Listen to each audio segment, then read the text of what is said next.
Merci de choisir DBS pour vous informer. Place à l'actualité en Afrique. En Guinée, alors que la date butoir pour le dépôt des candidatures pour la présidentielle est fixée au 8 septembre 2020, les poids lourds de l'opposition semblent confrontés à un dilemme après l'annonce officielle de la candidature du président sortant pour un troisième mandat. Le front contre la candidature d'Alpha Condé semble se fragiliser et diviser en deux camps. Si une frange maintient le mot d'ordre du boycott de ce scrutin et prévoit de continuer leur combat au sein du FNDC, l'autre a à l'esprit de tenter sa chance pour éviter de pratiquer la politique de la chaise vide. De sources concordantes à l'Union des forces démocratiques de Guinée, des consultations sont même en cours en vue d'une éventuelle candidature de Cellou Diallo. La direction nationale du parti a invité dans un communiqué ses partisans à se prononcer sur la participation ou non de leur leader à cette élection présidentielle du 18 octobre 2020. La nouvelle a suscité une vive polémique au sein de l'opposition, laquelle dispose encore de quelques jours pour se lancer dans la course à la magistrature suprême. Les leaders tentés par ce scrutin ont conscience que leur candidature signe leur divorce avec le Front national pour la défense de la Constitution. Au Mali, la junte au pouvoir vient de procéder à une série de nominations décidées par son commandement militaire. Dans ce vaste réaménagement figure celle d'un conseiller spécial du chef de la junte, chargé de l'information et de la communication, Cheikh Oumar Traoré. Un autre civil a été nommé, Dr Youssouf Koulibaly. Il est conseiller spécial du chef de la junte et chargé des affaires juridiques. Du côté des militaires, c'est le général Souleymane Doucouré, ancien patron de l'actuel porte-parole de la junte, qui devient secrétaire général du ministère de la Défense. Un nouveau chef d'état-major général des armées a également été nommé. La junte a aussi procédé à des changements à d'autres postes clés de l'armée et des renseignements généraux. Ce réaménagement intervient au lendemain de l'hospitalisation de l'ex-président Ibrahim Boubacar Keïta dans une clinique de Bamako pour un simple contrôle de routine, selon les sources médicales et familiales, qui ont ajouté que le chef de l'État déchu devra sortir du pays dans les prochains jours pour aller se faire soigner. Après avoir été retenu au camp militaire de Kati à 15 km de la capitale, puis dans un lieu non divulgué, Ibrahim Boubacar Keïta a pu regagner son domicile de Bamako le 27 août. En annonçant sa libération, la junte avait indiqué que l'ex-président était autorisé à quitter le Mali si nécessaire pour les soins médicaux.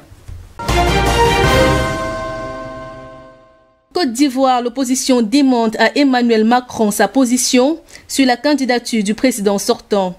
Dans une lettre ouverte adressée au chef de l'État français, Pascal Affi-Guesson, candidat du FPI au scrutin du 31 octobre, qui qualifie la candidature d'Alassane Ouattara de coup d'État institutionnel tout en estimant qu'elle est source de conflit, a exhorté la France à se positionner. Cette correspondance adressée à Emmanuel Macron intervient après celle de l'ex-président de l'Assemblée nationale Guillaume Soro, en exil en France, radié des listes électorales mais dont les partisans ont déposé le dossier de candidature à la CEI. Dans sa lettre ouverte, l'ancien Premier ministre écrivait ceci: « Puisqu'en vous exprimant une première fois, vous êtes désormais partie prenante dans le débat politique ivoirien, votre silence face à la forfaiture qui se dessine serait incompréhensible. Puis, aux yeux de beaucoup, il vaudrait complicité. » Dans une interview, le candidat du PDCI, Henri Konan Bédié, indique avoir lui aussi écrit au président français pour lui décrire un état des lieux des plus inquiétants. Emmanuel Macron avait officiellement salué le 5 mars l'annonce d'Alassane Ouattara de ne pas briguer un nouveau mandat, le qualifiant d'homme de parole et d'homme d'État. Cependant, depuis le revirement du président ivoirien le 6 août, Paris garde le silence. Le président Alassane Ouattara, actuellement en visite en France, sera reçu ce 4 septembre à l'Élysée pour un déjeuner avec le chef de l'État français. Toujours en Côte d'Ivoire, la sortie de l'archevêque d'Abidjan, qui a estimé que la candidature du président sortant n'était pas nécessaire, n'est pas du goût de plusieurs ministres. Du côté de la majorité présidentielle, la réaction ne s'est pas fait attendre. Le ministre de l'Agriculture et du Développement rural, Adjomani Kwasi, à la tête du collectif des ministres et cadres catholiques du Rassemblement des oufouettistes pour la démocratie et la paix, au cours d'une conférence de presse, a invité l'archevêque d'Abidjan à œuvrer pour la consolidation de la paix. Concernant votre affirmation selon laquelle La candidature du président Alassane Ouattara n'est pas nécessaire, à votre humble avis. Nous voudrions vous rappeler que de l'humble avis de très nombreux Ivoiriens, de toutes origines et de toutes confessions, cette candidature est celle qui est la plus à même de garantir la paix, la stabilité, le progrès économique et social et conséquemment l'achèvement du processus de réconciliation de la nation. Au Soudan, après l'accord historique signé lundi à Juba, les autorités de transition et les chefs du Front révolutionnaire soudanais ont lancé mardi à Khartoum les premières discussions pour établir une feuille de route pour la paix. Ces accords prévoient le démantèlement des mouvements armés et leur intégration dans les forces régulières. Le texte aborde également les questions de la sécurité, la propriété foncière, la justice transitionnelle, les réparations et compensations, le développement du secteur nomade et pastoral, le partage des richesses et du pouvoir, ainsi que le retour des réfugiés et des déplacés.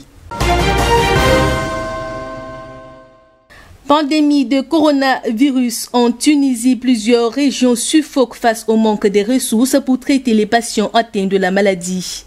Au manque d'équipements s'ajoute l'insuffisance du personnel médical. Certains hôpitaux dans le sud-est du pays ne disposent que de 2 respirateurs pour les patients et de 2 médecins de soins intensifs pour l'ensemble de l'établissement. Pays d'Afrique du Nord, la Tunisie avait détecté le premier cas de coronavirus le 2 mars. Le pays avait réussi à contenir l'épidémie en agissant tôt et en imposant des mesures strictes. Mais les cas sont en augmentation depuis la réouverture de ses frontières le 27 août. Rendu au 3 septembre, le pays dénombre 4196 cas de contamination confirmés pour un total de 81 décès.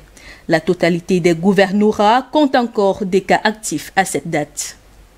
C'était l'essentiel de l'actualité en Afrique. À très bientôt.